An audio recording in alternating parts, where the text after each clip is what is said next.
அனைவருக்கும் வணக்கம். பாரம்பரிய திருவள்ளுவர் குலவம்சம் பிரசன்ன ஜோதிடர் சுப மாரிமுத்து திருப்பூரிலிருந்து இந்த பதிவு உங்களுக்காக. ஐயா வணக்கங்க ஐயா. வணக்கம் ஐயா. ஐயா இப்போது மக்கள் சார்பாக ஒரு கேள்வி இன்றைக்கி நான் கேட்கலான் இருக்கேன். கேளுங்க ஐயா. ஐயா, அதாவது இந்த ஜாதகத்தில் முடக்கு இருக்கு, ஜாதகத்தையும் முடக்கிருச்சு, கண்டிப்பாக அதனால் வாழ்க்கையில் நிறைய பிரச்சனைகள் அப்படின்னு சொல்லி நிறைய பேர் கேட்குறாங்க. கண்டிப்பாங்க ஐயா. இந்த முடக்குங்கிறது என்னங்க ஐயா? அதற்கும் கர்மாவுக்கு ஏதாவது சம்மந்தம் இருக்காங்க ஐயா? ரொம்ப பற்றி சொன்னீங்கன்னா ரொம்ப உதவியாக இருக்குங்க. நல்ல கேள்விங்க ஐயா. இந்த கர்மாவே முதல்ல எங்கேருந்து வருது அப்படிங்கிறது தான் இப்போ நம்ம சொல்ல போகிறோம். இதுவரைக்கும் எத்தனையோ கருத்துக்களெல்லாம் நீங்கள் இந்த உலகத்தில் கேட்டிருப்பீங்க. ஆனால் இந்த பதிவில் நீங்கள் பொறுமையோடு இந்த கருத்தை ஒரு இனிமையோடு நிதானமாக கேட்டிங்கன்னா உங்களுடைய ஊழ்வினை கர்மா எங்கிருந்து உருவாச்சு, இதனுடைய இந்த கர்மானால் நாம் என்ன கஷ்டப்படுறோம், நாம் இந்த பூமியில் பிறக்கிறதுக்கு என்ன வரம் வாங்கி வந்தோம், நம்ம பாவ புண்ணியமெல்லாம் ஜாதக கட்டத்தில் போய் எப்படி எடுக்கிறது, நம்மளுடைய தோஷம்னு சொல்கிறோமே அந்த தோஷம் எப்படி கிரியேட் ஆகுது, நம்ம இந்த பூமியில் பிறக்கும்போது கொண்டு வந்த கர்மாவா, இல்லை கடவுளே நம்மளுக்கு ஒரு தண்டனையாக கொடுத்த கர்மாவா, இல்லை நம்ம இந்த பூமிக்கு வந்ததுக்கு அப்புறம் செய்த கர்மாவா, இது எல்லாத்தையுமே நம்ம பொறுமையாக கேட்கணும்னா கண்டிப்பாக இந்த பதிவை நீங்கள் பொறுமையோடு கேளுங்க. உங்களுக்கு இதில் ஒரு பெரிய ஒரு ரகசியம் ஒன்று அடங்கியிருக்குது. அந்த ரகசியத்தை தான் இன்றைக்கி இந்த உலகத்துக்கு அரங்கேற்றம் பண்ணுறேன். இந்த முடக்கு நம்ம ஐயா கேட்டதில் ஒரு அற்புதமான ஒரு விஷயம் என்ன அப்படின்னு கேட்டிங்கன்னா, முடக்குங்கிறது அந்த காலத்தில் பெரிய திறமையை கட்டி போட்டு வச்சுட்டா நம்மனால் அது இயங்க முடியுமாங்க? முடியாது இல்லைங்களா ஐயா? முடியாது. அப்போது அதே மாதிரி ஜாதக கட்டத்தில் நமக்கு வேண்டிய யோகத்தை கடவுளே நம்மளுக்கு நாம் செய்த பாவத்தினால அது முடக்கி வச்சிருச்சுன்னா அந்த பாவகத்தை அந்த ஜாதகர் அனுபவிக்க முடியுமா? அனுபவிக்க முடியாது. அப்போது அந்த அனுபவிக்க முடியாமல் வெளி உலகத்தில் போய் நம்ம தேடி போன பிறவியில் செய்த பாவத்தை இந்த பிறவியில் நீங்கள் தேடி கண்டுபிடிச்சி வாழ்க்கையில் நீங்கள் எப்போ மேலுக்கு வர்றது? அப்போது அந்த கர்மா 12 ராசி கட்டத்துக்குள்ள 27 நட்சத்திரத்தில் 9 கிரகங்களுக்குள்ள ஒரு பெரிய ஒரு ஆத்துமாத்துமான கர்மா, உங்கள் பூர்வ ஜென்ம கர்மா இதுக்குள்ளே எங்கேயோ ஒரு இடத்துல முடங்கியிருக்குது. இந்த முடக்க மட்டும் உங்கள் ஜாதகத்தில் நீங்கள் கண்டுபிடிச்சிட்டிங்கன்னா ஹைலைட்டாக வாழ்கிறதுக்கு, இந்த உலகத்தில் சுதந்திரமான வாழ்க்கை வாழ்கிறதுக்கு ஒரு மிகப்பெரிய பொக்கிஷம் உங்கள் ஜாதகத்துக்குள்ளேயே இருக்குது. அப்போது அந்த ஜாதகத்துக்குள்ளே நாம் போன பிறவியில் நம்ம கர்மா நாம் என்ன செய்திருப்போன்னு உங்களுக்குள்ளே பெரிய குழப்பம் இருக்கும். என்னங்க ஐயா, நீங்கள் என்ன கர்மா பண்ணிட்டு வந்தீங்க, நாம் போன பிறவியில் நம்ம யாரை ஒரு வதச்சோம், யாரை நம்ம மனசை புண்படுத்தினோம், நம்ம தாத்தாவுக்கு சோறு போட்டோமா, நம்ம பாட்டனுக்கு சோறு போட்டோமா, நம்ம முப்பாட்டனுக்கு சோறு போட்டோமா, நம்ம கொள்ளுப்பாட்டனுக்கு சோறு போட்டோமா, அப்போ நம்ம அப்பாவுக்கு நம்மளை பெற்றவருக்கு நம்ம சாப்பாடு கொடுத்தோமா, இவங்களுக்கெல்லாம் நம்ம சேவை பணிமடைகள் செஞ்சோமா, நம்மளுடைய உறவுகளுக்கெல்லாம் அரவணைச்சு போனோமா, நம்மளுடைய இந்த மாதிரி நாம் இரத்த சம்பந்த உறவுகளை இருந்து தான் இந்த உலகத்துக்கு நம்ம வெளியில் வந்திருப்போம். அப்போது வெளியில் நீங்கள் நிற்கிறீங்க, அப்படியே மேலே போய் பார்த்தீங்கன்னா ஒரு 7 தலைமுறையில் ஒவ்வொருத்தரும் செய்த கர்மாவெல்லாம் நம்ம பிளட்டு ரிலேட்டிவாக இப்போ நீங்கள் கரண்ட்டில் இருக்கிறவங்க கிட்ட தான் டெபாசிட் பண்ணியிருக்கோம். அப்போ இது தெரியாமல் நாம் ஜாதகத்துக்குள்ளே போய் தசாபுத்தி நல்லா தனுங்க இருக்குது, நான் ரொம்ப கஷ்டப்படுறேன், என் ஜாதகத்தில் போய் பார்த்தேன் எல்லா கிரகங்களும் நல்ல வலிமையாக இருக்குன்னு தான் சொன்னாங்க, ஆனால் இன்னும் என்னுடைய கடன் அடையலை, இன்னும் என்னோடய கர்ம தீர்ந்த மாதிரியே தெரியல, எனக்குள்ளே ஒரு தாட்டு என்னமோ நான் ஒரு பின்தங்கின வாழ்க்கையிலே வாழ்ந்துட்டுருக்கேன் அப்படின்னு நீங்கள் சொல்லும்போது, அப்போ இதையெல்லாம் தாண்டி ஒரு கர்மா உங்களுடைய ராசி கட்டத்துக்குள்ளே எங்கேயோ ஒரு பக்கத்தில் ரகசியமாக புதைஞ்சிருக்கு. அப்போது அந்த ரகசியமாக புதைஞ்சிக்கக்கூடிய அந்த முடக்கு தான் இன்றைக்கி இந்த உலகத்துக்குள்ளே நீங்கள் தெரிஞ்சுக்கக்கூடிய விஷயம். அப்போ அந்த முடக்குங்கிறது ஒன்று உண்மை. இந்த உலகத்துக்கு நம்மளை எல்லாத்துலேயும் நல்லா யோசிச்சு பாருங்கள். 12 ராசி கட்டம் இருக்குதுங்களா ஐயா? ஆமாங்க ஐயா. ஆனால் கிரகம் எத்தனை இருக்குதுங்க? 9 தான் இருக்குங்க ஐயா. ஆமாம், 12 ராசிக்கு 12 கட்டத்துக்கு 12 கிரகம் கொடுத்துருக்கலாமல்ல கடவுள். அப்போ ஏன் 3 கட்டத்தை மட்டும் எம்டி பண்ணி மீதி 9 கிரகத்தை வச்சுக்கிறாருன்னா, அப்போ நாம் செய்த 3 தலைமுறை கர்மாவுக்கு அது எந்த கட்டம் பிளாக் ஆகுதோ அந்த கட்டத்துக்குள்ளே ஏதோ ஒரு ரகசியம் இருக்கிறனால தானே எங்கேயோ ஒரு பக்கத்தில் நீங்கள் கண்டிப்பாக கர்மாவில் மாட்டுவீங்கிறது கடவுளே படைச்சு தானே இதை உருவாக்கியிருக்காரு. 12 ராசிக்கு 12 கட்டம் கொடுத்துருந்தா எங்கே நீங்கள் சுற்றி வந்தாலும் ஏதோ ஒரு வீட்டுக்குள்ளே போய் உட்காந்துக்கலாம். ஆனால் ஒரு வீடு சுத்தமாக இருக்குது, ஒரு வீட்டில் 4 கிரகம் இருக்குது, ஒரு வீட்டில் 3 கிரகம் இருக்குது, ஒரு வீட்டில் 5 கிரகம் இருக்குது, ஒரு 3 வீடு 4 வீடு காலியாக இருக்குது. அப்போ எங்கேயோ ஒரு ராசி கட்டத்துக்குள்ளேயே கடவுளுடைய கர்மா விளையாட்டு, அது ரகசிய விளையாட்டு தான். அப்போது இந்த இடத்துல தான் உங்கள் ஜாதகத்தில் முடக்கு இருக்குது. இந்த முடக்கை நீங்கள் எப்படியெல்லாம் அதை ஆராய்ச்சி பண்ணி கண்டுபிடிக்க முடியும் அப்படிங்கிற ஒரு விஷயத்தை தான் இன்றைக்கி நம்ம இந்த உலகத்துக்குள்ளே இதை நுழைக்க போகிறேன். இப்போ அப்பா செய்த பாவம்னு ஒன்று இருக்குமில்லங்க ஐயா, நம்ம அறியாத வயசில் தெரியாதில்ல, அப்பா செய்த பாவம்னு இருக்கும். அப்பாவுடைய சொத்து பிள்ளைக்குத்தானா, அப்பாவுடைய பாவம் பிள்ளைக்குத்தானே, என்னங்க ஐயா? சரி, அப்போ தாத்தா இருக்கிறாரு, தாத்தாவுடைய கர்மா உயிர் எங்கே எழுதி வைக்கிறாருங்க? அப்போது மகனை விட்டுறாரு. அப்போ தாத்தா மாதிரியே முகம் இருக்குது, தாத்தா மாதிரியே அவருடைய நடை உடை பாவனை இருக்குது, அவர் தாத்தாவுடைய ஜீனு தான் அப்படின்னு இவர் சொல்லும்போது, அப்போ தாத்தாவுடைய சொத்து பேரனுக்கு சொந்தம்னா தாத்தாவுடைய பாவம் எங்கே போகுங்க? Very good. அப்போ அப்போது இந்த கர்மா எப்படி டிரான்ஸ்ஃபர் ஆகுதுன்னு உங்களுக்கு தெரியுதா? அப்போ நீங்கள் போன பிறவியில் அந்த தாத்தாவுடைய பேரனை நீங்கள் பிறக்கிறதுக்கு கர்மம் உங்களை செயல்பட வச்சுருக்குது. அதனால் நீங்கள் தாத்தாங்கிறீங்க. அதனால் அந்த கௌரவமாக எங்கள் தாத்தா சம்பாரித்த சொத்து நான் தான் அனுபவிக்கணுங்கிற விதியை நீங்கள் உருவாக்கிறீங்க. அப்போது இந்த ஜாதகத்தில் அந்த ஊழ்வினை தோஷந்தான் ஏதோ ஒரு வழியில் உங்களை கர்மாவை செயல்படுத்துது. அதனால தான் இந்த ஜாதகத்தில் எந்த ஒரு முடக்கை எடுக்கிறதா இருந்தாலும் சூரியன் என்ற நட்சத்திரம் எதுவோ அந்த நட்சத்திரத்துக்கு எந்த வீடு முடக்காகுதோ அங்கே தான் உங்களுடைய கர்மா ஒளிஞ்சிருக்கும். இதுதான் உங்களுடைய பெரிய ஒரு பொக்கிஷமான ரகசியம். சரிங்க ஐயா, இப்போ இதில் நவகிரகங்கள் 9 இருக்கும்போது ஏன் சூரியனை மட்டும் நம்ம இதில் எடுத்துக்கணும்னு நீங்கள் சொல்கிறீங்க? நல்ல கேள்விங்க ஐயா. நீங்கள் கேட்டீங்க பார்த்தீங்களா, 9 நவகிரகம் இருக்கும்போது சூரியனை மட்டும், அந்த சூரியன் என்ற நட்சத்திரம் பிறக்கும்போது அந்த வீடு மட்டும் முடக்காகுன்னு நீங்கள் கேட்டீங்க இல்லையா? இதுதான் அற்புதமான கேள்வி. ஏன் அப்படின்னு கேட்டிங்கன்னா, சூரியன்னா அப்பாவோட உயிர் கரு போய் அம்மாவுடைய பனிக்கூடத்தில் கர்ப்பத்தில் வச்சு 10 மாதம் 300 நாள் சுமந்து நீங்கள் இந்த பூமிக்கு வெளியில் வரும்போது நீங்கள் என்ன பாவத்தை இவங்க விதைச்சாங்களோ அந்த கர்மாவை வாங்கிட்டு தான் நீங்கள் வெளியில் பிரசவமாகறீங்க. இதுதானே? அப்போ சூரியன் என்ற நட்சத்திரம், அந்த சூரியனுங்கிறது உயிர் கருவல்லவா, அப்பாவுடைய உயிரணுக்கள் அம்மாவுடைய கருவிக்குள்ளே போய் நாம் குழந்தை வடிவத்தில் இருந்து 300 நாள் பாவ உன்னித்த பதிவில் ஏட்டு எழுதி ஒரு ஜாதகத்தை கையில் கொடுத்து பிறந்த உடனே உங்களுக்கு ஒரு ஏட்டை பெரட்டி நீ இப்படித்தான் விதி, இனிமேல் இப்படித்தான் நீ வாழணும்னு சொல்லி உங்கள் கர்மாவை நீங்கள் கர்மாவோடு தானே வெளியில் பிறக்கிறீங்க. அப்போ சூரியன் என்ற நட்சத்திரம் தானே இந்த உலகத்துக்கு ஒரு பெரிய ஒரு மகத்துவம். இப்போ பாருங்கள், விடிய வரைக்கும் நம்ம முழிச்சிட்ருக்குறோம், காலையில் சூரிய உதயமானால் அவங்கவுங்க செயல்படுறோம். மீதி எல்லா கிரகங்களுக்குமே வெளிச்சத்தை கொடுக்கக்கூடிய சக்தி சூரியனுடைய பிம்ப ஒளிக்குத்தானே உண்டு, என்னங்க ஐயா? அதனால தான் மேசத்து உச்ச வீடுன்னு சொல்லி மேசத்தை உச்சம்னு சொல்லி சூரிய உச்சத்தை அங்கே தான் வச்சாங்க. அப்போது அந்த காலச்சக்கரத்துக்கு 5ஆம் இடம் பூர்வ புண்ணியஸ்தானத்தில் போய் சிம்மத்தில் கொண்டு போய் சூரியனை ஆட்சி வீடுன்னு வச்சாங்க. அப்போது சூரியனில் இருந்து தான் அந்த மையப்புள்ளி உருவாகுது. அப்போ உங்களுடைய ஜாதகத்தில் அந்த சூரியனாகப்பட்டவர் பிறக்கும்போது நீங்கள் உங்கள் ஜாதகத்தை நீங்கள் எடுத்துக்கங்க ஐயா. நீங்கள் இன்றைக்கே போய் கதவை திறந்து உங்கள் பெட்டியை திறந்து பீர்வாவுக்குள்ளே உங்களுடைய ஜாதகம் இருக்குது, அந்த ஜாதகத்தை எடுத்து ஜோதிடர்கிட்டையே நீங்கள் சந்தேகம் கேட்குறக்கு முன்பு நீங்களே உங்களுடைய கர்ம பற்றி தெரிஞ்சுக்கிறதுக்கு இந்த பதிவில் உங்களுக்கு ஒரு ரகசியத்தை சொல்லித்தரேன். உங்கள் ஜாதகத்தில் இப்போ இது வரைக்கும் ராசி கட்டத்தை நீங்கள் பார்த்துருப்பீங்க, ஆனால் பாதசாரம்னு ஒன்று இருக்கும் இல்லைங்களா? ராசிக்கு பாதசாரம்னு ஒன்று இருக்கும்.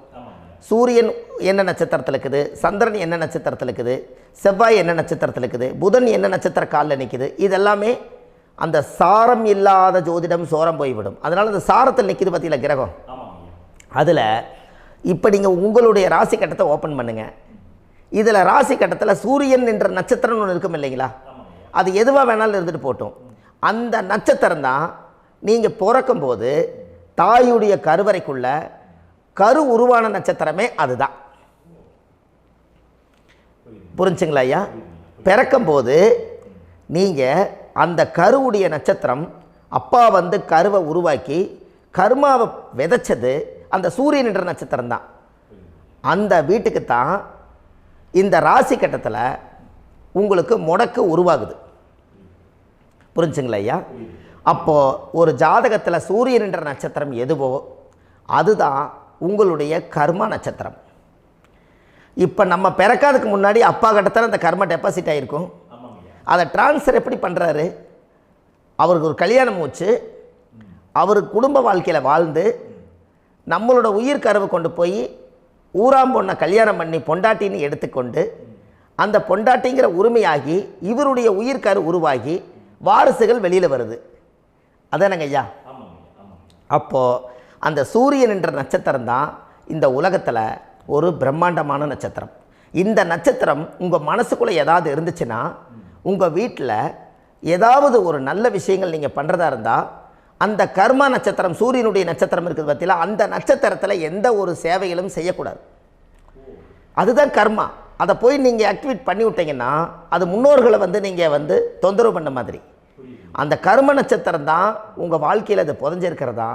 இப்போ குழந்தை பிறந்தாலோ சீர் சீமந்தங்கள் நீங்கள் செய்கிறதாலோ கல்யாணம் முக்கிறதுனாலோ உங்கள் ஜென்ம நட்சத்திரத்தன்னைக்கு கல்யாணம் பண்ண வேண்டாம்னு சொல்லிக்கிறாங்கல்லங்க. உங்களுக்கு ஜென்ம நட்சத்திரத்துக்கு முன்னாடி உங்களை உருவாக்குன நட்சத்திரம் தான் ஜென்ம நட்சத்திரம். அப்போ சூரியன் என்ற நட்சத்திரம் அப்பாவுடைய ஜென்ம நட்சத்திரமாக அந்த ஊழ்வினை கர்மம் செயல்படுது. அப்போ அந்த முடக்கு யார் வழியில் வந்தது? முன்னோர்கள் வழியில் வந்தது.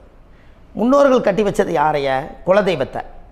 அப்போ அந்த குலதெய்வத்தை போய் சாமிக்கு போய் வீடு வாசல்லாம் வலித்து குலதெய்வத்தை போய் தேங்காய் பழம் பூ மாலை கல்கண்டு வாங்கி அர்ச்சனை பண்ணி ஒரு அன்னதானம் ஒன்று பண்ணிவிட்டு சாமிக்கு பொங்கல் வச்சு நைவேத்தியம் பண்ணிவிட்டு உங்கள் ஜாதகத்தை வச்சு பூஜை பண்ணிவிட்டு வாங்க.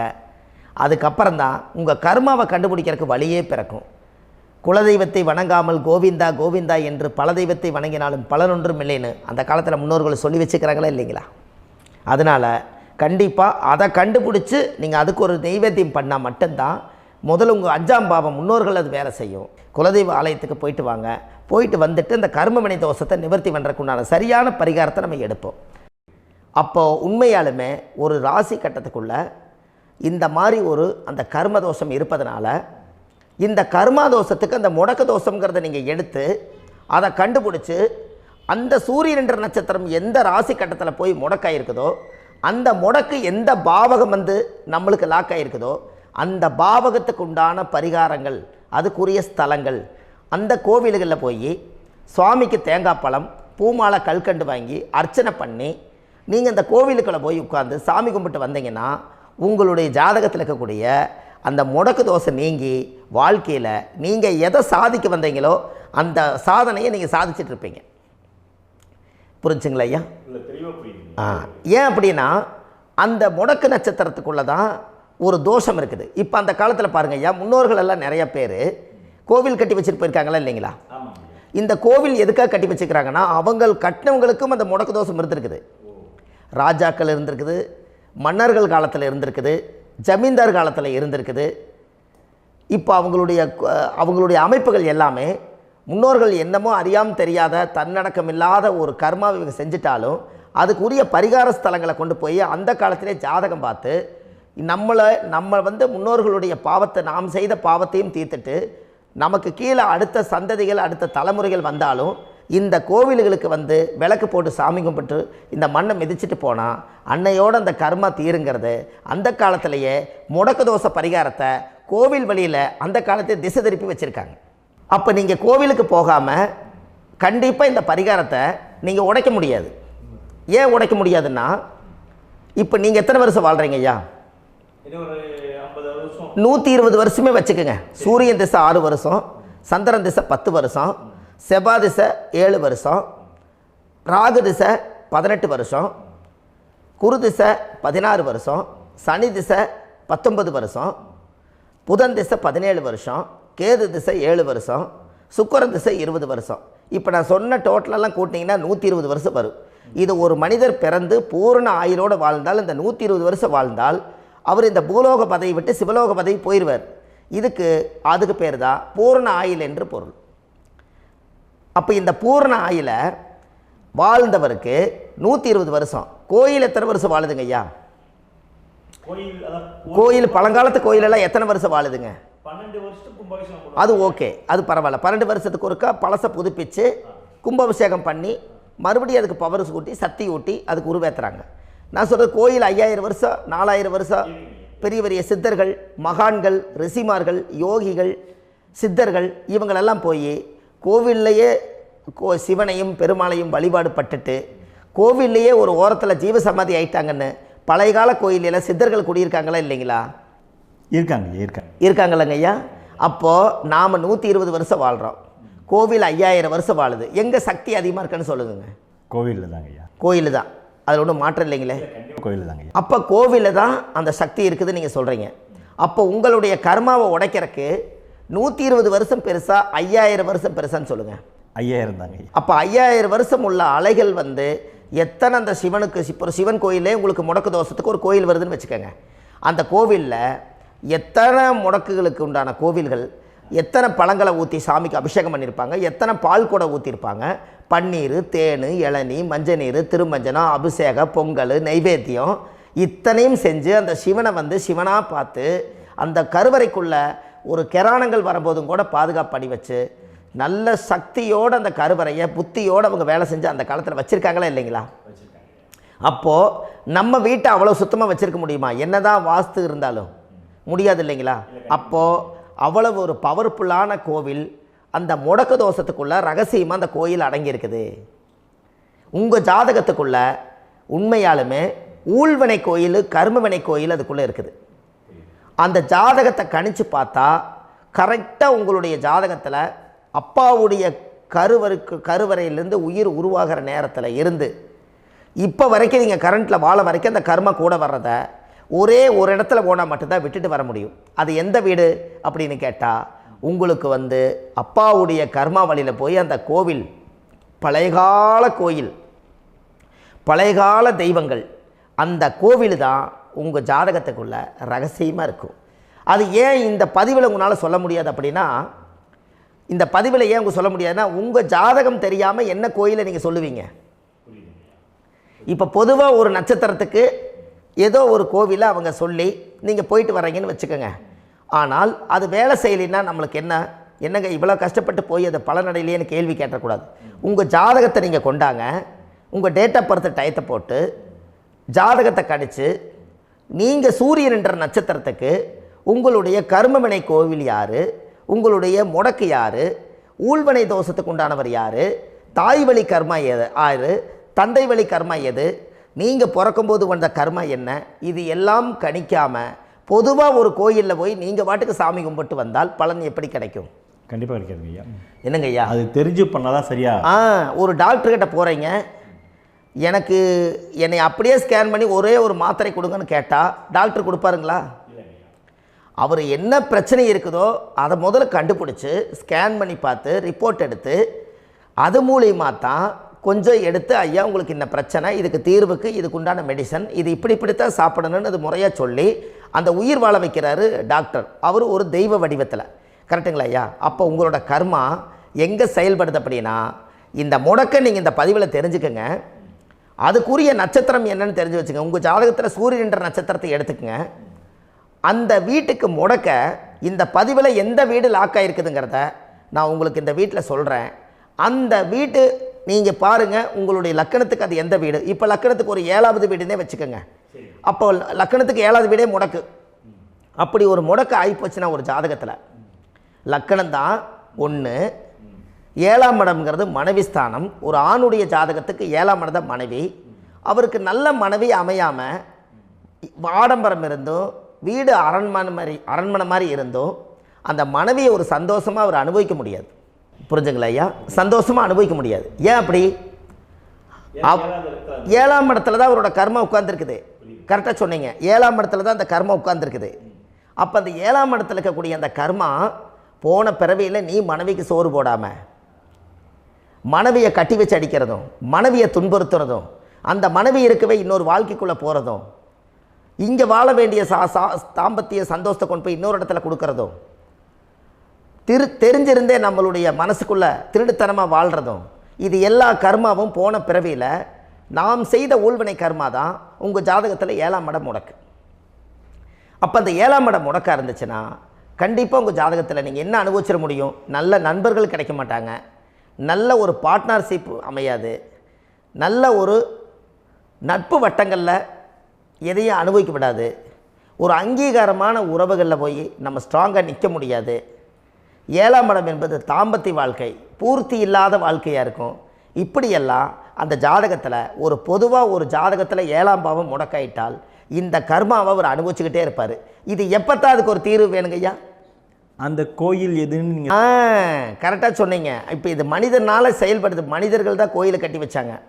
தெய்வத்தை விட ஒரு காலத்தில் மனிதர்களுக்கு மகிமை ஜாஸ்தி. ஏன்னா சாதாரண ஒரு மண் பூமியாக இருந்த இடத்த மனிதர்கள் தான் கோயில் கட்டி ஒரு மகிமைப்படுத்தி புண்ணியம் பண்ணி வச்சாங்க. மனிதர்களுக்கு சக்தி அதிகம்தான், ஆனால் பிரபஞ்சத்துக்கு அதை விட சக்தி அதிகம் அல்லவா? ஐயா, நீங்கள் கோவிலுக்கு போய் அந்த கர்மா உடைக்கிறதுக்கு கோவிலில் சக்தி இருக்குது, ரைட்டு. ஆனால் நம்ம வீட்டுக்கும் கோயிலுக்கும் ஒரு மிகப்பெரிய தொடர்பு என்னென்னா, அந்த கோயில் கட்டுறவங்க எல்லாமே பழைய காலத்து கோயிலெல்லாம் பாருங்கள், பஞ்சபூதத்தை வச்சு கட்டியிருப்பாங்க. பஞ்சபூதத்தை வச்சு தான் கட்டுவாங்க கோயில். அது உங்களுக்கு தெரியணும் இல்லைங்களா? பஞ்சபூதம்னா நீர், நெருப்பு, காற்று, பூமி, ஆகாயம். இந்த பஞ்சபூதத்தினுடைய சக்திகள் எல்லாம் ஒரே நேர்கோட்டுக்கு என்னைக்கு வருதோ அன்னைக்கு தான் அந்த கோவிலுடைய பாலக்கால் போட்டு 1000-2000 வருஷம் நிலச்சி நிற்கிறது. காரணம், இந்த பிரபஞ்சத்தில் பஞ்சபூதம் எப்படி நிலச்சி நிற்குதோ அதுபோல் 5000 வருஷம் நிற்கிறதுக்கு அந்த பஞ்சபூத சக்தி வச்சு தான் சாமி சிலையை பிரதிஷ்டை பண்ணி வச்சுருப்பாங்க. அதனால தான் இந்த கோயில்கள் எல்லாம் 5000 வருஷமாயும் எத்தனையோ கிராணங்களை எல்லாம் தப்பிச்சிருக்கிறதுக்கு காரணம். அப்பேற்பட்ட புண்ணிய ஸ்தலம் உங்களுக்கு எதுன்னு தெரியணும் அல்லவா? என்னங்க ஐயா? அப்பேற்பட்ட புண்ணிய ஸ்தலம் உங்களுக்கு எதுன்னு தெரிஞ்சால் தானே நீங்கள் போய் செய்ய முடியும், இல்லாட்டி கண்டிப்பாக தெரியாது. அப்போ இந்த முடக்கு தோஷத்தை கடவுள்கிட்ட கொண்டு போய் ஒப்படைக்கணும். நாம் பிறக்கும் போது கொண்டு வந்த கர்மாவை நாம் இருக்கும் காலத்தில் கொண்டு போய் இந்த கர்மாவை சுத்தப்படுத்தி, நீங்கள் பாவ ஆத்மாவை இந்த பூமியில் பிறந்து பூலோகத்தில் எல்லா புண்ணியத்தையும் செஞ்சுட்டு இந்த பூலோகத்தை விட்டு நீங்கள் போகும்போது புனித ஆத்மாவாக போகணுன்னா உங்கள் கர்மாவை கொண்டுட்டு போகாதீங்க, கர்மாவை நிவர்த்தி செய்யுங்க. என்னங்க ஐயா? அப்போ கர்மாவை சுத்தப்படுத்துங்க. கர்மாவை சுத்தப்படுத்திட்டு உங்களுக்கு பிறக்கிற குழந்தைகளுக்கு அந்த கர்மாவை டிரான்ஸ்ஃபர் பண்ணாமல் உங்களோட நில் பண்ணுங்க. ஒரு உதாரணம் சொல்லட்டுங்களா ஐயா? ஒரு காந்தம் ஒன்று இருக்குது இல்லைங்களா? ஒரு காந்தம்ங்கிறது ஒரு தாத்தாவாக வச்சுக்கோங்க. ஒரு இரும்பை கொண்டு போய் வச்சா ஒட்டு மோட்டாதா? அப்போ ஒட்டுனோடனே காந்தம்ங்கிறது தாத்தா, அவருக்கு பிறந்த வாரிசுக்கு அந்த கர்ம டிரான்ஸ்ஃபர் ஆயிருமா? சரி, இன்னொரு இரும்பை கொண்டு போய் வைங்க, ஒட்டு மோட்டாதா? அப்போ அது பேரனுக்கு வைங்க, பேரனுக்கு வந்துருச்சு அந்த கர்மா. இன்னொரு இரும்பை கொண்டு போய் வைங்க, அந்த காந்தத்துக்கு நேர் இன்னொன்று வைங்க, ஒட்டு மோட்டாதா? அப்போ அதை கொண்டு போய் நம்ம கொள்ளு பேரனுக்கு வைங்க. இப்படியே டிரான்ஸ்ஃபர் ஆகி தலைமுறையாக இந்த கர்மா தொடர்ந்துக்கிட்டே இருக்குது. இந்த இடத்துல கொண்டு போய் காந்தத்துக்கு இரும்பு ஒட்டிகிட்டே இருக்குதுல்ல, இந்த இடத்துல ஒரு மரக்கட்டை செஞ்சு கொண்டு போய் கரெக்டாக வச்சுக்கினே போட்டுமா? அந்த மரக்கட்டையை கொண்டு போய் வைக்கிறவர் யார்? மரக்கட்டை வச்சுட்டு அடுத்த வாரிசு புனிதமாக பிறந்துட்டு அந்த மேலே இருக்கிற கர்மாலாம் இந்த அடுத்த இதுக்கு வராதில்ல. இதுதாங்க ஐயா கர்மா. தொடர்ந்து வரக்கூடிய கர்மாவை அதை நில் பண்ணணுங்கிறதுக்கு பேர் தான் இந்த உதாரணத்தை சொன்னவங்களுக்கு. அப்போ நாம் இந்த பூலோகத்தில் நம்ம ஒரு தாயுடைய கருவறையில் இருந்து தொப்புள் கொடி அறுக்கும் நேரம் நாம் என்ன கர்மாவை வாங்கி வந்திருந்தாலும் அதையெல்லாம் ஆராய்ச்சி செய்து ஜாதகத்தில் முழுமையாக கண்டுபிடிச்சி ஒரு காலம் இல்லைனாலும் ஒரு காலம் நம்ம நல்லா இருக்கிறதுக்காக, நம்ம வாரிசுகள் எல்லாம் நலமடைஞ்சு வளமடைஞ்சு வர்றதுக்காக இந்த கர்மா தோஷத்தை கரெக்டாக கண்டுபிடிச்சி சரியான கோவிலுக்கு போய் நீங்கள் கர்மாவை நிவர்த்தி பண்ணி அங்கே பூஜை புனஸ்தானங்கள், சகசரநாம பூஜைகள், ஓமங்கள், வழிபாடுகள் இதெல்லாம் நீங்கள் செஞ்சு உங்களுடைய பாவத்தை எல்லாம் கழித்து உங்கள் ஜாதகத்தவே யோகமாக மாற்ற முடியும். கண்டிப்பாக மாற்ற முடியும். ஏன்னா நம்ம யாரை நம்பி செய்கிறோம்? சரியான கடவுள்கிட்ட வழிகாமிக்க போகிறோம். அப்போ கடவுள் பொய்யாயிருவாரா? ஐயா நம்ம அதாவது அந்த காலத்தை சொல்லுவாங்க, சத்தியுள்ள சாமி கும்பிட்டு புத்தி உள்ள உள்ளே பெக்கணும்னு சொன்னாங்க. 16 வதபதன்னு பெக்கலை, எல்லாம் அறிவோடு பெற்றாங்க. அதனால் எல்லாமே தாய் தந்தைகள் பேச்சை கேட்டாங்க. அன்றைக்கி எல்லாருமே தாய் தந்தைகளுக்கு தூணாக நின்னாங்க. அப்போ அந்த காலத்தில் சத்தியுள்ள சாமி கும்பிட்டு புத்தி உள்ள உள்ளே பெக்கணும்னு சொல்லி அன்றைக்கி அறிவோடு பெற்று இந்த கர்மாவை ஆளுக்கு ஒரு கர்மாவை டிரான்ஸ்ஃபரை பிரித்து எல்லாரும் சுத்தப்படுத்தினாங்க. இன்றைக்கி நம்ம ஒரு குழந்தை 2 குழந்தை பெற்று வச்சுருக்கோம். அவங்களுக்கே இவ்வளவு கர்மா வந்துருச்சுன்னா இந்த குழந்தைகளுக்கு என்னைக்கு இந்த கர்மாவை போய் கண்டுபிடிச்சி நீங்கள் எப்போ சரி பண்ணுவீங்கன்னு. அப்போ இந்த வாழ்க்கையில் ஏதோ ஒரு பிரபஞ்ச சக்தி நம்மளை அறியாமல் என்னமோ ஒரு இயக்கத்தில் கொண்டு போய் விட்டுருச்சுங்களா? அப்போ இனிமேலாவது இந்த கர்மாவில் இருந்து கண்டிப்பாக நம்ம நிவர்த்தி ஆகணும்னு சொன்னால் இந்த முடக்கு தோஷத்தை யாரெல்லாம் கண்டுபிடிச்சி இந்த ஊழ்வினை கர்மாவில் இருந்து நாம் கருவறையில் சுமக்கும் போது 10 மாதம் நீங்களாம் என்னென்ன நினச்சிருப்பீங்க? அதாவது கருவறைக்குள்ள கருப்பாக ஒரு பிண்டம் இடப்பக்கம் கிடக்கையில் இந்த பூமிக்கு வரும்போது நீங்கள் என்னென்ன நினச்சிருப்பீங்க? இந்த பிறந்ததுக்கு அப்புறம் வந்து தான் அம்மா தெரியுது, அப்பா தெரியுது, தாத்தா தெரியுது, பாட்டி தெரியுது, இந்த உலகத்தில் கண்கொள்ளாத காட்சிகள் எல்லாம் தெரியுது, எல்லாம் தெரியுது. ஆனால் 10 மாதம் உங்கள் வாழ்க்கையில் நீங்கள் இருக்கும்போது நீங்கள் என்னென்னலாம் நினச்சி இந்த பதிவில் இறைவன் கொடுத்தாரோ அதையெல்லாம் அனுபவிக்கத்தான் வந்தீங்க. அதுக்கு இடையில இருக்கிறதான கர்மா. இந்த ஒரு விஷயம் உங்களுக்கு கிடச்சிருச்சுன்னா நீங்கள் எல்லாருமே ராஜயோகமாக பிழைப்பீங்கள்ல. இதில் ஏழை பணக்கார யாரையுமே சொல்ல வரல. அவங்க பிறக்கும்போது புண்ணியத்தை பொறுத்து தான் போன ஜென்மத்தில் நம்ம என்ன புண்ணியங்கள் பண்ணி வச்சோமோ அந்த புண்ணியத்தில் இன்றைக்கி நல்லா வாழ்கிறாங்க. ஒருத்தர் கேட்டார், என் ஜாதகத்தில்ங்க எங்கூட படித்தவர் இடம் வாங்கிட்டார், வீடு வாசல் கட்டிட்டார், தொழில் பண்ணிட்டார், நல்லா இருக்கார், ஆனால் நான் இன்னும் அப்படியே தான் இருக்கிறேங்கன்னு ஒருத்தர் கேட்டார். அதுக்கு ஒரு கருத்து என்னென்னா, டேட் ஆஃப் பர்த் ஒன்று தான், டைம் ஒன்று தானே வச்சுக்கோங்க. அவங்க அப்பா செஞ்ச புண்ணியம் வேறு, நீங்கள் செஞ்ச பாவங்கள் வேறு. அவர் செஞ்ச புண்ணியத்தினால அவருக்கு எல்லாமே முன்னாடி கிடைக்கிது. நீ கர்மாவெல்லாம் கழிச்சிட்டீங்கன்னா பின்னாடி கிடைக்க போகுது. இதில் மற்றவங்களை பற்றி வேற்றுமையாக நினைக்கிறதுல எந்த ஒரு இதுவுமே இல்லை. அப்போ ஒருத்தர் பார்த்து ஒருத்தர் வாழ வேண்டாம். உங்களுடைய சுய அறிவை வச்சு இந்த பூலோகத்தில் இந்த பூமியில் நீங்கள் 4 தெரிஞ்சு நல்ல விதமாக கற்றுக்கிட்டு இந்த உலகத்தில் சிறப்பாக வாழ கற்றுக்குங்க. அதுக்கு அந்த ஊழ்வினை தோஷத்தை கண்டுபிடிங்க. உங்களுக்குன்னு ஒரு முடக்கு இருக்குதுங்கிறத இன்றைக்கி நீங்கள் எழுதி வைங்க. அதை எப்படியாவது கண்டுபிடிங்க, அதை தேடுங்க. ஒரு முறை நீங்கள் ஜாதகத்தை கொண்டு வாங்க. அந்த ஜாதகத்தை கொண்டு வந்து உங்கள் பாவகத்தில் எத்தனாம் பாவம் முடக்காயிருக்குதுன்னு பாருங்கள். அந்த பாவகம் முடக்காயிருச்சுன்னா உங்கள் வாழ்க்கையில் அதிலிருந்து உங்களால் வெளியில் வரவே முடியாது, கண்டிப்பாக வர முடியாது. அதை நீங்கள் கண்டுபிடிச்சா மட்டும்தான் நீங்கள் மேலே வர முடியும். ஏன்னா நிறைய பரிகாரங்கள், பூஜைகள், யாகங்கள், ஓமங்கள் எல்லாம் செய்து வச்சும் கூட அந்த கர்மவினைக்கு உண்டான கோவிலுக்கு போய் அந்த 5000 வருஷ பழமை வாய்ந்த தெய்வத்துக்கிட்ட போய் நீங்கள் முறையிட்டு விளக்கு போட்டு உங்கள் கர்மத்தை எல்லாம் நான் நீ தான் தீர்த்து கொடுக்கணும்னு சொல்லி நம்பிக்கையோடு நீங்கள் போய் அந்த சரணாகதி அடையிறீங்க பாருங்கள், அங்கே தான் உங்கள் கர்மாவை எடுத்து விடுறாரு. அப்போ இந்த ரகசியம் உங்களுக்கு வேணுமல்லவா? அப்போ உங்கள் ஜாதகத்தில் எங்கே முடங்கி அதுக்குரிய கோவில்கள் எல்லாம் என்ன, அதுக்கு தான பரிகாரம் என்ன, அதுக்கு நீர் பரிகாரம் என்ன, யாத்திரை பரிகாரங்கள் என்ன, நீங்கள் வீட்டில் இருந்தே செயல்படுத்தக்கூடிய பரிகாரங்கள் என்ன, பரிகாரம் கோவிலுக்கு போய்த்தான் நடக்குமா, இல்லை நாம் வீட்டில் வச்சு வணங்குறதுனால நடக்குமா, நாம் செய்யக்கூடிய தர்ம பரிகாரங்கள் என்ன, தான பரிகாரங்கள் என்ன, இப்படி பல விதமாக இருக்கிறனால உங்கள் ஜாதகத்துக்கு எந்த மாதிரி பரிகாரம் கனெக்ட் ஆகுதுங்கிறது தெரியணும். இது தெரியாமல் கண்டிப்பாக உங்களால் செயல்படுத்துறது ரொம்ப கஷ்டம். இதனால் இதை நீங்கள் தெரிஞ்சுக்கணும்னா இப்போ நம்ம பாருங்கள், நீங்கள் அந்த தெரிஞ்சுக்கிட்டாலே உங்கள் வாழ்க்கையில் ஒரு டைம் தான் நீங்கள் தெரிஞ்சுக்க போகிறீங்க. உங்களுடைய கர்மா என்ன, நீங்கள் எங்கே செயல்பட்டு போயிட்டுருக்கிறீங்க, உங்கள் போகிற பாதை சரியா இல்லை அந்த பாதையில் முள்ளு கல் இருக்குதா, இது எல்லாம் உங்களுக்கு தெரியலனா இந்த முடக்கை கண்டுபிடிக்கக்கூடிய சக்தி வாய்ந்த இந்த கர்மாவை நிவர்த்தி பண்ணுறதுக்கு வழிகள் இருக்குது. அதனால் நீங்கள் கண்டிப்பாக இந்த முடக்கை தெரிஞ்சுக்கணும். இந்த முடக்கு ராசினா என்ன உண்மையாலுமே உங்கள் வாழ்க்கையில் நீங்கள் தெரிஞ்சு இனிமேல் உங்கள் வாழ்க்கையில் இதுவரையிலும் கர்மாவுக்குள்ளேயே கஷ்டப்பட்டீங்க, வழி தெரியாமல் கண்ணை கட்டி காட்டில் விட்ட மாதிரி இருந்தீங்க. இனி அப்படி இருக்க வேண்டாம். உங்கள் ஜாதகத்தில் 12 ராசி கட்டத்தில் 9 கிரகம் போகும், மீனி 3 கிரகம், 3 கட்டம் வந்து உங்களுக்கு எங்கேயோ ஒரு பக்கத்தில் 3 கட்டம் எம்டியாக தான் இருக்கும். கரெக்டுங்களா? அது இல்லாமல் ஒரு ஜாதகம் பிறக்காது. ஏன்னா 9 கிரகத்துக்கு 9 கணக்கு போட்டால் 3 கட்டம் எம்டியாக தான் நிற்குது. அந்த கட்டத்துக்குள்ளே எந்த நட்சத்திரத்தில், எந்த சாரத்தில், எத்தனாவது டிகிரியில், எத்தனாவது பாதசாரத்தில், எத்தனை வெகுளையில், எத்தனை செகண்டுக்குள்ளே இந்த கர்மா உள்ளே புகுந்து உங்களை செயல்படுத்துதுங்கிறத கண்டிப்பாக உங்கள் ஜாதகத்தை கொடுங்க. பார்த்து இந்த விஷயத்தை சொல்கிறேன், நீங்கள் அந்த இடத்துக்கு போய் நிவர்த்தி பண்ணிவிட்டு உங்கள் வாழ்க்கையில் கொஞ்சம் காலம் வாழ போகிறீங்க. பாருங்கள், பிறந்ததுலேருந்து 20 வருஷத்துக்குள்ளே இளமையாக வாழ்கிறீங்க, குழந்தையாக வாழ்கிறீங்க. 20லேருந்து 40 வயசுக்குள்ளே தான் உங்களுக்கு ஒரு பொண்ணை பார்த்து கல்யாணம் பண்ணி ஒரு கரு உருவாக்குறீங்க. அதுக்கப்புறம் 40லேருந்து 60க்குள்ளே குழந்தை பெற்று கடமை முடிச்சிடுறீங்க. 60 வயசுக்கு மேலே ரிட்டையர்ட் ஆகிடுறீங்க.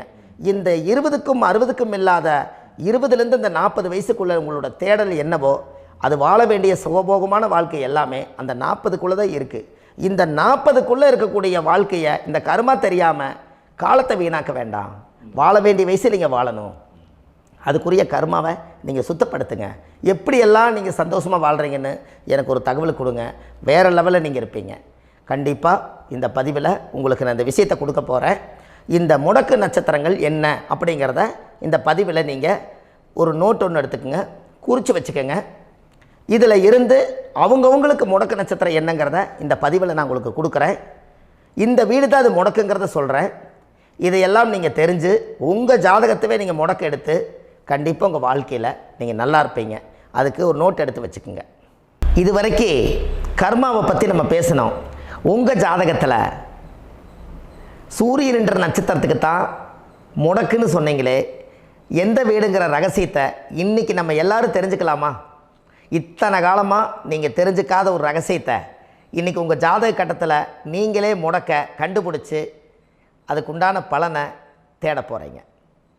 அந்த தேடல் தான் உங்களை கொண்டு போய் உட்கார வைக்க போகுது. ஒரு உதாரணம், உங்கள் ஜாதகத்தில் பாதசாரம் இருக்குது அல்லவா? அந்த பாதசாரத்தில் சூரியன் என்ற நட்சத்திரம், சூரியன் நின்ற நட்சத்திரம் பாதசாரத்தில் கரெக்டாக எடுங்க. சூரியன் என்ற நட்சத்திரம் உத்திராட நட்சத்திரமாக இருந்தால் விருச்சிக ராசி வீடு தான் முடக்கு ராசி. அப்போ உங்கள் வாழ்க்கையில் அது மேசத்துக்கு அது 8வது வீடு, உங்கள் லக்கணத்துக்கு அது எத்தனாவது வீடு நீங்கள் பார்த்துக்கோங்க. அது செவ்வாயுடைய வீடு. அந்த விருச்சிக ராசி தான் முடக்கு ராசி வரும். செக் பண்ணி பாருங்கள், கரெக்டாக இருக்கும். அப்போது கண்டிப்பாக உங்கள் வாழ்க்கையில் ஒரு நல்ல முன்னேற்றங்கள் வரணும். எடுத்த காரியம் ஜெயமடையணும். செய்யும் தொழிலில் லாபம் ஏற்படணும். 4 பேர்த்துக்கு முன்னாடி நான் கௌரவமாக வாழணும். வண்டி வாகன சொத்து சுகம் எல்லாம் எனக்கு அமையணும்னு சொன்னால் அந்த பாவகம் முடக்கு ராசியாக இருப்பதனால என்றைக்கு அதை நீங்கள் ரிலீஸ் பண்ணுறீங்களோ அன்னையிலிருந்து உங்களுடைய வாழ்வாதாரம் உயரும். அதுக்கப்புறம் தான் உங்கள் வாழ்க்கை ரொம்ப நல்லாயிருக்கும். உத்திராட நட்சத்திரத்தை பற்றி இது வரைக்கும் நீங்கள் பார்த்தீங்க. அடுத்தது திருவோண நட்சத்திரத்தை பற்றி அடுத்த பதிவில் நம்ம பார்க்க போகிறோம். நம்ம ஆன்லைன்லேயே ஜாதகம் பார்க்குறோம். உங்கள் date of birth, time, place கொடுத்தீங்கன்னா போதும். உங்களுக்கு ஜாதகத்தை கணிச்சு ஃபோன்லேயே உங்களுக்கு கர்ம ராசி கண்டுபிடிச்சி உங்களுக்கு உண்டான கர்ம பரிகாரத்தை சொல்லி உங்கள் வாழ்க்கையில் ஒரு வெளிச்சத்தை கொண்டு வர்றதுக்கு என்றைக்கும் உங்களுக்கு உறுதுணையாக இருப்பேன்.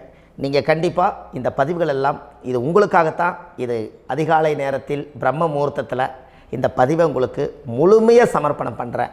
இதை இதை வழி நடத்தி இதைய எப்படியெல்லாம் இந்த முடக்கை கண்டுபிடிச்சி இப்படியெல்லாம் பேச வச்சு அழகு பார்க்க நம்ம முன்னோர்களுடைய ஆசீர்வாதமும் இந்த முடக்கை கண்டுபிடிச்ச குருமார்களும் அவங்களுடைய குடும்ப பாரம்பரிய வம்சாவளிகளும் எல்லாருமே நல்லா இருக்கணும். அதுக்காக இந்த நேரத்தில் நான் வந்து அடியேன் சுப மாரிமுத்தாக இருந்து திருப்பூர்லேருந்து இந்த பதிவை உங்களுக்கு நான் கொடுக்குறேன். கண்டிப்பாக இந்த முடக்கு கோயிலுக்கு, இந்த முடக்கு தோஷத்துக்கு உண்மையான பரிகாரங்கள், எளிமையான பரிகாரங்கள் நீங்களே வாழ்க்கையில் செஞ்சு ஆதிகால பரிகாரங்கள் உங்கள் மனசுக்குள்ளே இருக்குது. அதை செயல்படுத்தினா மட்டும் போதும், வாழ்க்கை எங்கேயோ போயிடும். கண்டிப்பாக ஒரு முறை உங்கள் ஜாதகத்தை அனுப்பி வைங்க, உங்களுக்கு நான் பார்த்து பலன் சொல்கிறேன். இன்றைக்கி நான் கொடுத்த பதிவுகள் எல்லாம் உங்களுக்கு ரொம்ப பயனுள்ளதாக இருந்திருக்கும். உங்களுக்கு இது வரைக்கும் எத்தனையோ கர்ம வினைகளை பற்றி தெரியாமல் இருந்திருப்பீங்க. இந்த பதிவில் நிறைய கேட்டு தெரிஞ்சுக்கிட்டீங்க. இதெல்லாம் வாழ்க்கையில் ரொம்ப முக்கியமான பரிகாரங்கள், எளிமையான பரிகாரங்கள். நேராக நீங்கள் கடவுளை தான் கெட்டியாக பிடிக்க போகிறீங்க. அந்த பரிகாரங்கள் எல்லாம் செஞ்சு அதிகாரமாக வாழ்ந்து இந்த பூலோகத்தில் நல்ல சிறப்பாக வாழ்கிறதுக்கு இந்த பரிகாரம் உங்களுக்கு ரொம்ப யூஸ்ஃபுல்லாக இருக்கும். கண்டிப்பாக இந்த பதிவை செய்யுங்க. நம்ம பாரம்பரிய திருவள்ளுவர் குல வம்சம் பிரசன்ன ஜோதிடர் சுப மாரிமுத்து, திருப்பூரில் இருக்கேன். 30 ஆண்டு காலமாக நம்ம ஜோதிடம் பார்த்து கொண்டிருக்கிறோம். இவ்வளவு காலமாக எத்தனையோ ஆயிரக்கணக்கான மக்களுக்கு நம்ம ஜோதிடம் பார்த்து வழிகாட்டி நிறைய மக்களுக்கு நிறைய சேவைகள் செஞ்சுருக்கேன்.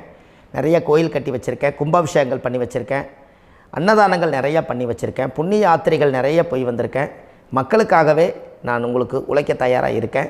இந்த ஜோதிடம் வந்து என்னுடைய ஒரு பாரம்பரியமாக என்னுடைய அப்பா, தாத்தா, முன்னோர்கள் இதெல்லாம் எங்களுடைய குலத்தொழில் இது.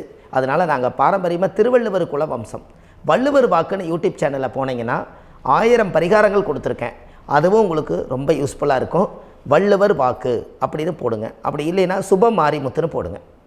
இதில் பரிகாரங்கள் நிறையா கொடுத்துருப்பேன். கண்டிப்பாக இதெல்லாம் நீங்கள் சந்தித்து நீங்கள் ஒரு சப்ஸ்கிரைப் பண்ணி வச்சுக்கோங்க. நான் போடக்கூடிய பதிவுகள் எல்லாமே உங்களுக்கு நோட்டிஃபிகேஷனை வந்துடும். அதனால் நீங்கள் ஒரு சப்ஸ்கிரைப் பண்ணி வச்சுக்கோங்க. தினமும் ஒரு தகவல் உங்களுக்கு கொடுத்துக்கிட்டே இருக்கேன். இதெல்லாமே உங்களுக்கு ஒரு பெரிய சந்தோஷமான நிகழ்ச்சிகள். என்றைக்கும் உங்களோட நான் வாழ்கிறேன்.